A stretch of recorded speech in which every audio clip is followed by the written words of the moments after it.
Welcome to At Issue. Thank you so much for joining us. I'm H. Wayne Wilson, and today we're going to revisit an issue that we first discussed back in April of 2012, and that is economic development for the entire Central Illinois region.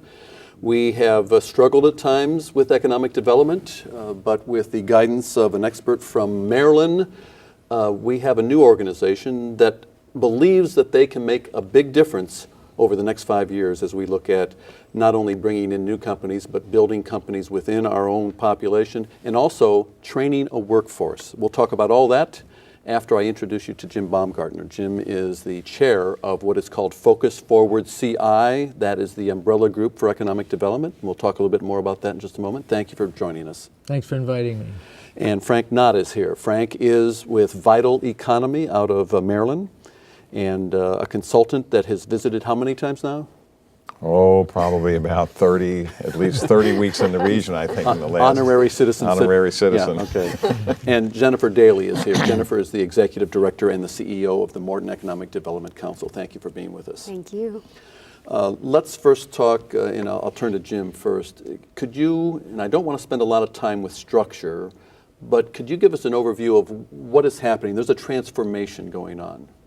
We've really taken, as a result of the Vital Economy work that took place last year, which included research, voice of the population, to get a database on what the current situation was in regard to how the Central Illinois region viewed the quality of economic development initiatives.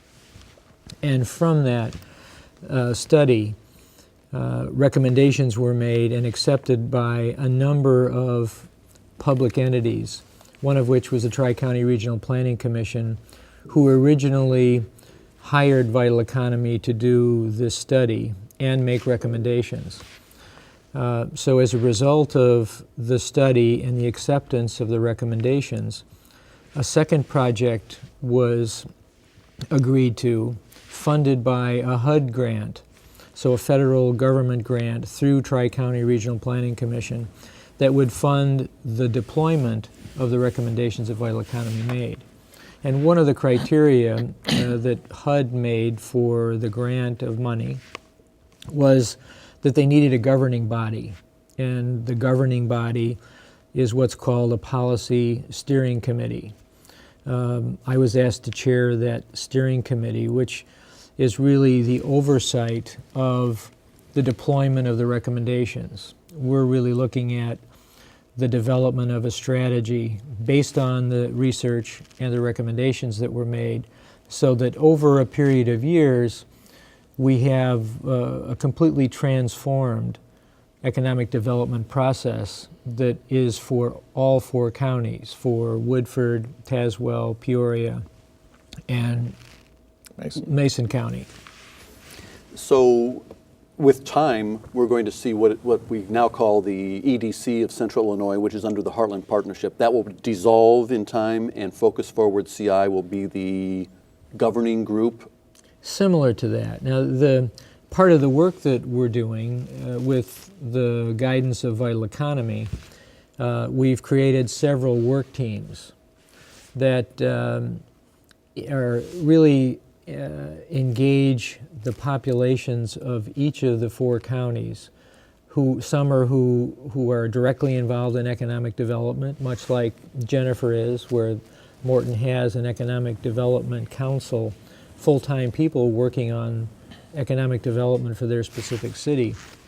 These teams are engaging similar organizations from Pekin, from Peoria, from small communities like Elmwood, where they have people working on economic development, some part-time, some full-time, engaging these people to look broader across the assets that we have in place. What are the really unique parts of the region that can make it interesting for new companies to come to the region, or for new organizations to evolve, or to help train a workforce that might be better suited for jobs that are evolving within the region. What are some of those assets that Central Illinois possesses?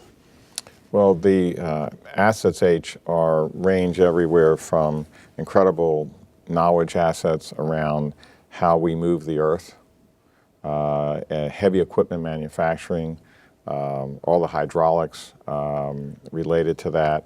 We have significant assets around ag business. We have significant assets around biorefining. We have significant assets around healthcare.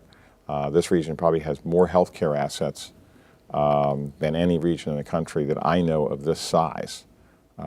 It's very significant and is a real opportunity for economic leverage. And they're also, interestingly enough, one of the assets that's been identified that has not been focused on before is the growing multicultural opportunities in the region as a result of Caterpillar bringing many of its mid-level managers from around the world that serve in 150 countries to this community. Bradley University really putting an emphasis on international students and their families, and the healthcare sector recruiting doctors and professionals in the medical profession from around the world to be here. So there's a growing change in the multicultural diversity of the population in that regard. So lots of assets, but somehow we weren't taking full advantage of those assets. Let me reflect back on you and Jennifer both were on this program last April, and let's take a look at a clip of what Frank and Jennifer had to say about the problem that we had in Central Illinois, and when we come back, we'll talk about how we may be making a difference in that regard. What we're missing is really key focus on best practices and collaboration, and that is the result of a lack of clarity around goals, a lack of benchmarks, a lack of rigorous measurement, and as a result, you have a lot of silos. You have, because the integration isn't there and because the goals aren't there, you have all these silos operating by themselves. Now, often when you, for instance, with the Riverfront Museum complex, you have people come together for that event or that opportunity. But generally across the region, there's just a lot of competition amongst each other, and therefore the assets that are here are not getting leveraged together to their maximum advantage.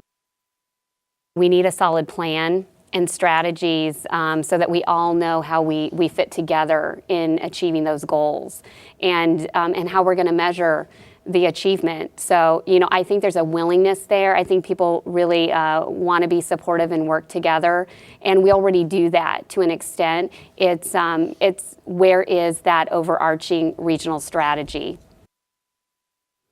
Frank first and then Jennifer. Have we made progress in Central Illinois based upon what you reported last April? Significant progress. First of all, in terms of collaboration, we have a technical working group that works under the Policy Steering Committee that for the first time brings together all of the economic, community, and workforce development professionals and planning practitioners throughout the four-county region. They are collaborating together. They're meeting every 2 weeks. It's a group of about 30 professionals working to really move Focus Forward CI forward. So that level of collaboration is unheard of on a continuing basis here. It's been going on since about June, I think. Began in June. Began in June, prior to even this initiative getting launched. The second thing I would say is that the whole focus on goals has been significant. The region's really grabbed onto the idea of setting very specific goals around the number of jobs that are going to be created in a 5-year period, setting goals around the demographics of the region, looking really at some of the age cohorts that we're lacking that we need to grow, looking at poverty issues, looking at workforce development issues, and putting very measurable goals around increasing educational attainment. So that, I would say there's a sea change that's going on, and there are over 1,000 people in Central Illinois actively involved in this process as of today. Jennifer, your response to that, you used the term overarching, I believe, in your comment back in April. Have we gotten to that stage yet? Because let's be honest, your job is to bring jobs to Morton, and yet that's going to change a little bit because we're looking at a region now. Well, I don't know that that'll change for me. But what I've always known, and I think most economic developers know, is that for me to do a good job of that, I need a regional strategy that helps me achieve that goal. And we're all going to be better off if we have a regional strategy in place that we can connect to and that will help me at the local level make that goal in terms of number of new jobs created, business development and expansions. It all really fits together and works together. Let's talk about some specific goals that have been set. You have established goals over a 5-year time frame, is that correct? Yes. And one of them is, and Frank, comment a little bit about this because I found it surprising. You indicate that we are going to bring how many manufacturing jobs to America in the near future? Over the next 10 years, roughly 3 million new manufacturing jobs, and there's already been 500,000 new jobs have come back. Now, they weren't the same manufacturing jobs. They're more advanced and different jobs, but we are reclaiming the manufacturing jobs that went overseas for a number of reasons. So we'll get a piece of that in the next 5-10 years? We would hope so. And these would be jobs that would not only come to Caterpillar as a large employer in the region, but also to organizations that are a part of our existing policy steering committee. Take Excel Foundries, for example, where Doug Parsons is a member of our policy steering committee, and they're into heavy manufacturing. And they will benefit from jobs proliferating in Tazewell County as they are today. This is also tied to the need to have a workforce that gets retrained, where existing people who might be either unemployed or underemployed could qualify for jobs in the manufacturing sector with the appropriate training. And we need a collaborative approach to how we train those people. That it's more like retraining. And as jobs are repatriated from overseas back to central Illinois, like they are in other parts of the U.S., it isn't just a phenomenon that helps central Illinois. For the benefit of the audience, why is it that some manufacturing jobs are coming back to America? Well, there are 3 main reasons that this is occurring. One is the cost of energy, oil cost, which is the primary fuel source for shipping. So to ship a product from China or India back to the U.S. is very expensive, and companies are having to really look at the total cost now, and also their carbon footprint. This is also a big issue. Foreign wages are going up. Wages in China have gone up they'll be up a full 17% by 2015. There's also been a moderation in the offset of the valuation of the Chinese yuan, which is raising cost for the world economy. But probably one of the most important is that companies have come to realize as innovation is occurring faster and faster in their companies, corruption in terms of stealing of intellectual property is you have a 3-to-1 greater risk of having your intellectual property stolen in these emerging countries than you do in the United States or the UK. And so companies are really beginning to rethink what the total risk they have related to manufacturing totally overseas and losing control of that process. So those 3 things have been key drivers, along with the fact that the American manufacturing worker, all the restructuring in the economy that's taken place in the last 5 years has really created a much more competitive workforce, and it's still the best work. People don't realize that we're still the largest manufacturing economy in the world. We are still number 1, but we are also the number 1 provider of the highest quality workers in terms of the work they do. So combining that with those other 3 issues, you really have a real opportunity, and combine that with the low cost of gas here now, natural gas. Is that one of the aspects that you sell in bringing companies to Morton, is that you've got a workforce that can be trained or already is trained? Absolutely.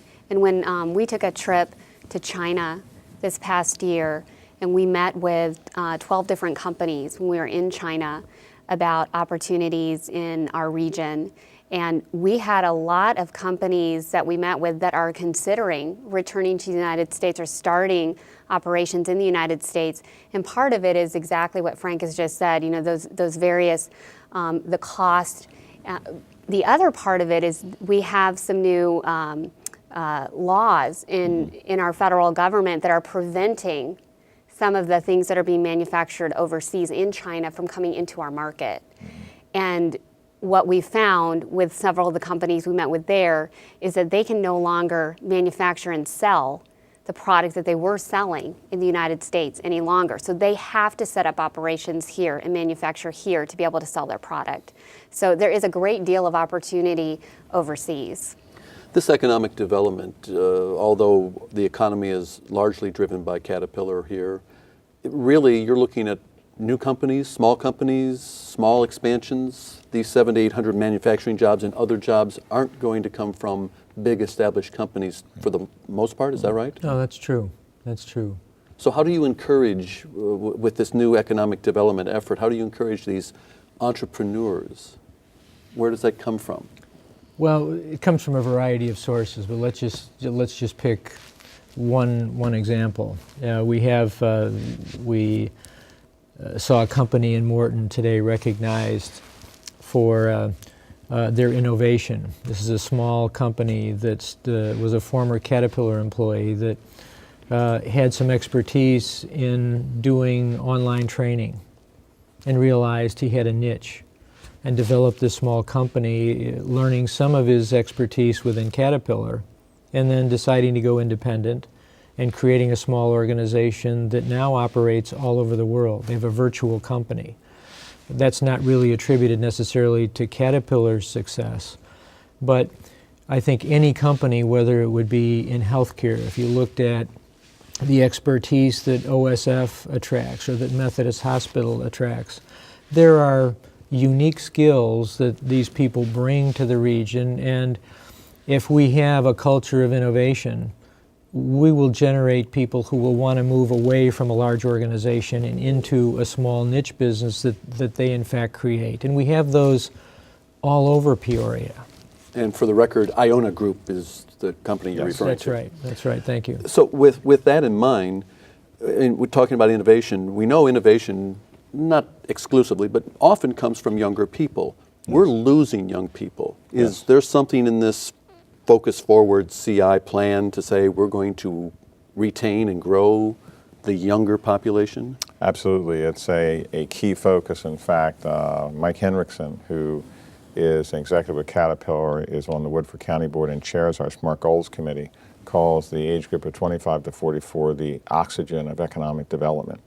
We're losing dramatically in that age group, and we are expanding in the retiree class. So it's a double whammy. We're losing people from the workforce as they retire, and we're not replacing them at all. So that doesn't even count the expansion.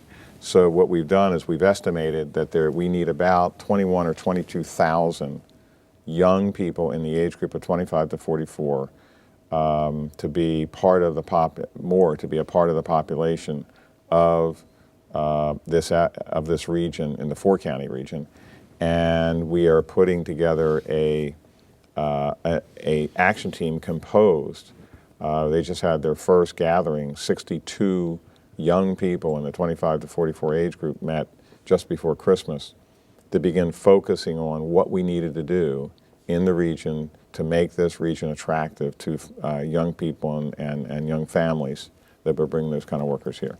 One of the key, this example I think brings out something that I don't think previously we really understood or focused on when thinking about what's different from April of last year, from Jennifer's and Frank's point of view, certainly from mine. And Frank's example about analyzing the demographics may seem pretty simple to someone who's an expert in economic development, but for someone like me who's works for a big company, or someone who's an employee of a smaller organization or works in the public sector, the analysis of a demographic of a specific age group and what is predictable in terms of them staying or leaving is a real fundamental part of why we feel so excited about the potential success of this whole initiative, is because we've adopted a well-proven process that comes from Vital Economy's work over decades throughout the U.S., Canada, and even Australia. So I sound like a commercial for Vital Economy, but they brought some new insights, unbiased insights, through the work from the initial research to the recommendations that they've made to their involvement in the deployment of those recommendations and the creation of this Focus Forward CI initiative that gives us a really high probability that we're focusing on the right elements to make this successful and sustainable. And for this to be successful, everybody has to buy in. And you mentioned Woodford County a couple of moments ago. Woodford County, under the old economic development structure, had stepped aside. They were not contributing. They had been contributing $100,000 a year. Now they're back on board. How do you go about maintaining that interest? I mean, it's encouraging to see that they're back on board, and all governmental bodies have to be on board. With a lot of hard work, and specifically the way that gets done is you take engagement seriously. So for instance, one of our vertical asset mapping sessions that's happening today, mapping the community development assets, is being hosted in Germantown Hills. Okay, we have Melissa Brown, who is at the city manager in Eureka, is heading that effort. You have Mike Hendrickson from the Woodford County Board in a leadership position. You have Larry Whitaker from the Woodford County Board in a leadership position. You have Bob Parsons from Parsons Engineering. Parsons Engineering, heavily on the policy steering committee. So what we're doing is we're making sure we're engaging all these groups, and we're being very specific about measurement. We're being very specific about what each group is supposed to accomplish in what period of time. And I assume that they also have to understand that just because a job doesn't come to Woodford County specifically, they still benefit. That's right. That's right. And in fact, with the SMART goals that Frank referenced, that are very much a different part of the economic development history in the region, where in the past there really were no goals. There wasn't a roadmap. This was a reactive economic development process, if you want to even call it a process. Through the Vital Economy's work, we've really adopted a process that includes, as Frank alluded to, a real critical element of this, and that's setting specific goals and then holding people accountable. So you won't see in any of our what we call SMART goals, you won't see any specific goals for Woodford County or for the village of Morton. This is for the region. It's bringing in thousands of jobs to the region, thousands of people in the 25 to 44 age group, things like that. When I looked at, I'm sorry, real quickly. What I was going to say is that to tie into what Jim just said, in addition, we have county strategy teams that are looking at developing for the counties the very first time their own strategy that links to the regional strategy. So there's a direct connection, there's going to be a direct connection between the county's goals linked into the overall regional goals and vice versa. An observation, we have traditionally had economic development career people doing economic development for the city of Peoria, the county of Peoria, Morton. And as I look at the structure of this new Focus Forward CI, there's a lot of private individuals from companies that have a variety of expertise. From your perspective as an economic development person, will you be able to work easily with them, and what do they bring to the table in terms of helping you with your job? Well, you know, I think that's one of the reasons I was excited to be involved with the reorganization committee. And that group is working on what this new structure for a new EDC for the region is going to look like, what kinds of staffing we're going to need, what kind of skill sets, how the board should work, how the local professionals need to be involved and engaged in that entire process. And I think that if we do a good job of that, if we put the right organizational structure together with the right strategy and goals, then there'll be no question about the roles of the local people and the roles of the regional people, because it will all work together.